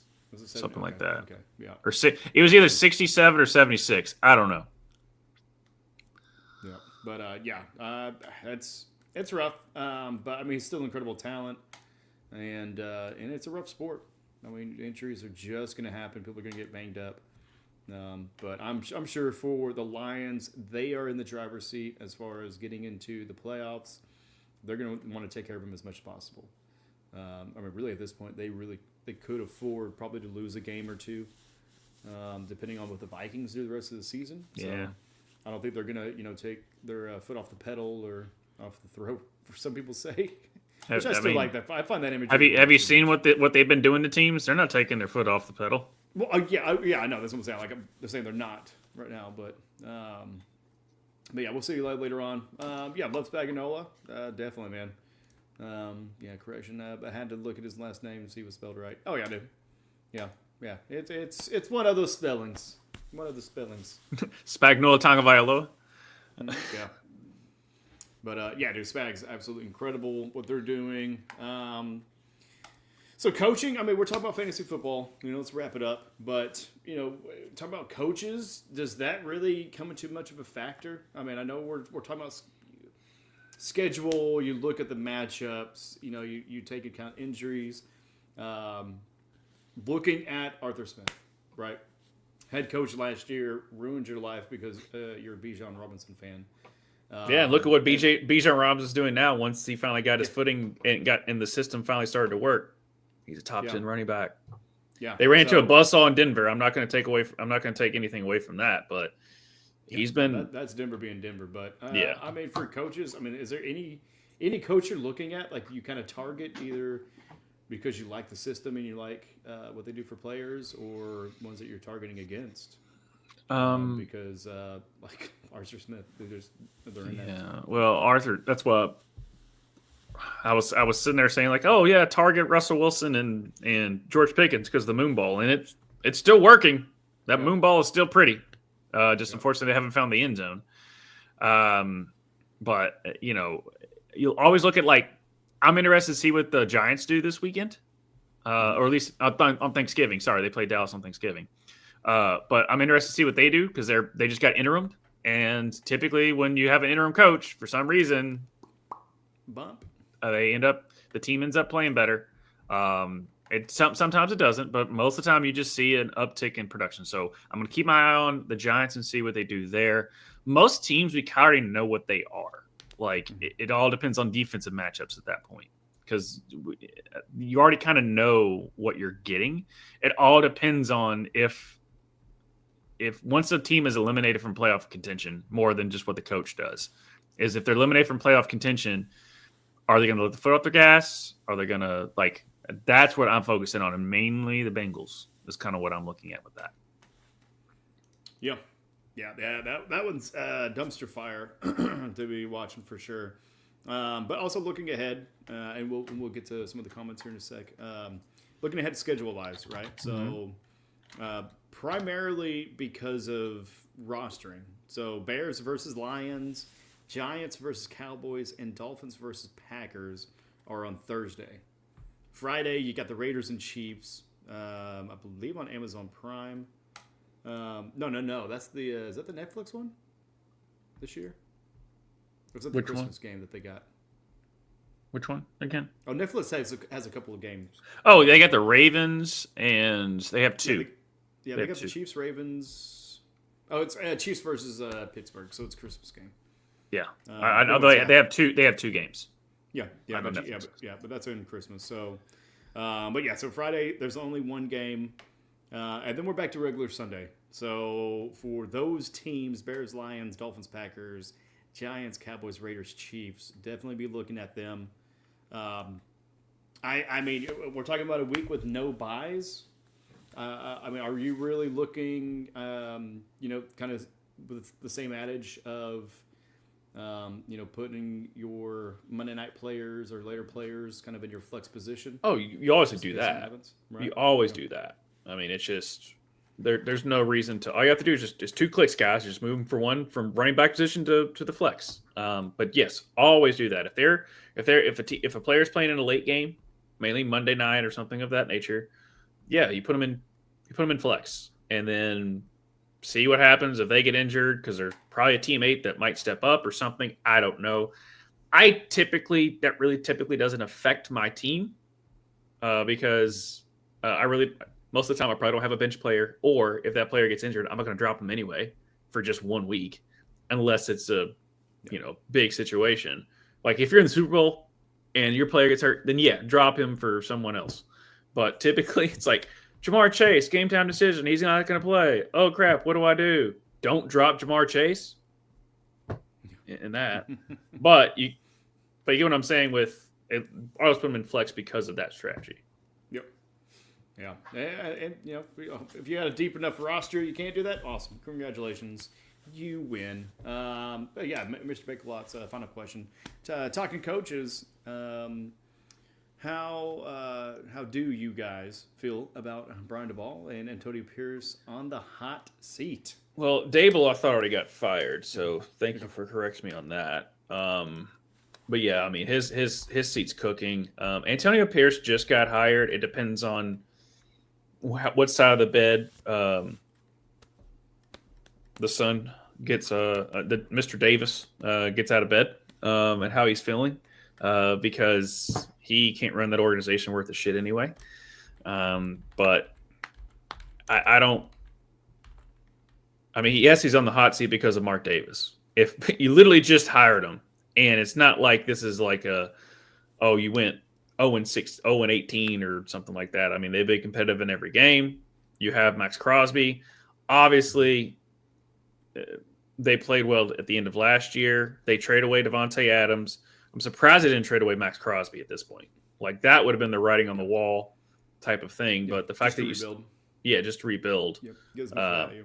But I see Dable not being there next year because that's just there's a lot more issues they had just Brian Dable. But yes, I'd see him gone. But Antonio Pierce, I'm 50-50 based on the fact that it's literally his first season. But if I think Mark Davis just hired him because, hey, the team likes him, so let's see what he does. So it's one of those, like, they hire him and then they're not very good and they're just destined. They set him up to fail, which sucks. But I'm like 95% sure Dable's going to be gone. Yeah, and for Dable, I believe this is his first head coaching job. Mm-hmm. Bill's coordinator before that. He was Alabama. Even with the Chiefs a little bit. Not in the great years. So thanks for that, Dable. They're in 2012. But, yeah, some people just aren't great head coaches. No. I mean, Spagnuolo. Nagy. Look at Spags. Spags even had a head coaching position for a little bit. Some people just, I mean, it's not that they're lesser, but they just got a niche, right? They just got a little bit of, kind of a, different set of tools to be utilized. Yeah. Instead of just being a general manager or head coach where you're managing people. Yeah. At one point, I would have said Todd Bowles in that situation, but he's been fine. He hasn't been. Yeah, it doesn't seem like he has that next level head coaching, but he's going to. But his teams are always ready to play, and they're always going to be competitive. So, Todd Bowles would be on that. But he's proven me wrong as far as being a solid head coach. So, but Jim Schwartz was with the Lions, but he's been a great coordinator everywhere he's been. So, yeah, and I mean the other ones that on the hot seat: Doug Peterson, Matt Eberflus. What about your boy McCarthy? You think he's going to be there next year? Who again? I just took my headphones off to readjust my hat, so I did not hear that last name. I got your favorite head coach. You think he's going to be there next year? Well, it doesn't matter. It doesn't fucking matter. You can take your headphones off again. Take them off again. It doesn't fucking matter. It doesn't matter who is going. Like, it doesn't. If Jerry Jones is there, doesn't matter. Doesn't matter at all. We could hire Mike Vrabel and Bill Belichick as our defensive coordinator. We could hire like the greatest coaching tree that's still available right now to hire, and it still won't matter. Well, I'm just done. I'm done. He's never proven me that he can do it. And it's Jerry Jones that I'm talking about. Freaking, I don't know how we defeated the Commanders because beforehand we were fighting our building in the sun and holding on to the ball and not having and paying and having $100 million worth of salary on the bench. Like, it's great. It's a great time. Thank you for bringing that up. I was so happy. Yes. Love getting him riled up. And we're gonna go out on that note, everybody. We appreciate y'all. Thank you for being lively in the chats. Thank you, guys. It's been a great time. Follow us everywhere, Ruckus EV. We got kind of the week off. I believe we may have break pitches tomorrow night. Then we're going to be taking the rest of the time. So we will definitely see you guys next week. Fantasy fuck around. Josh, you got anything else before we hit the music?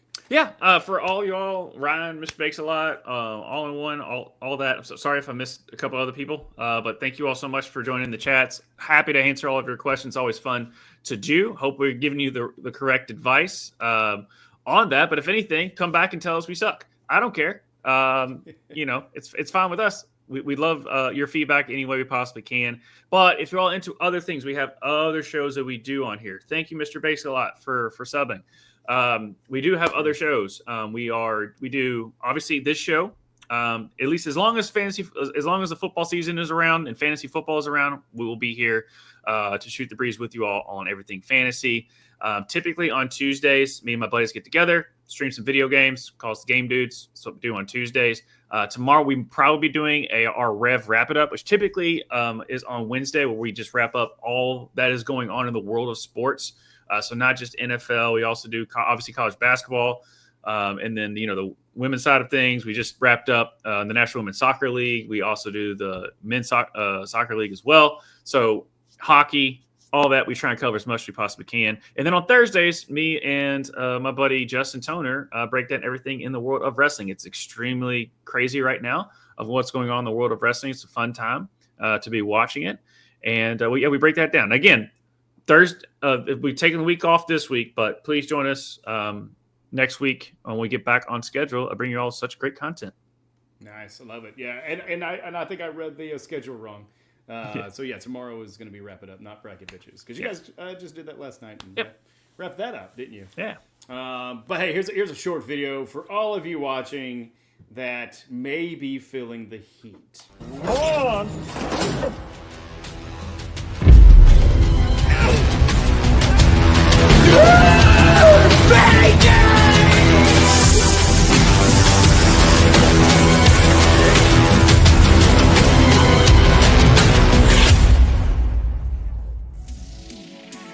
That's going to do it for us, everybody. I'm Tvshka. This is Josh. We were in the building. We're out of here. Y'all have an incredible Thanksgiving. God bless to all your families. Safe travels. Eat a lot of turkey. And in Choctaw, turkey is fucking. Look it up. It's real. It's a real thing. Love it. Yep. Peace. Bye.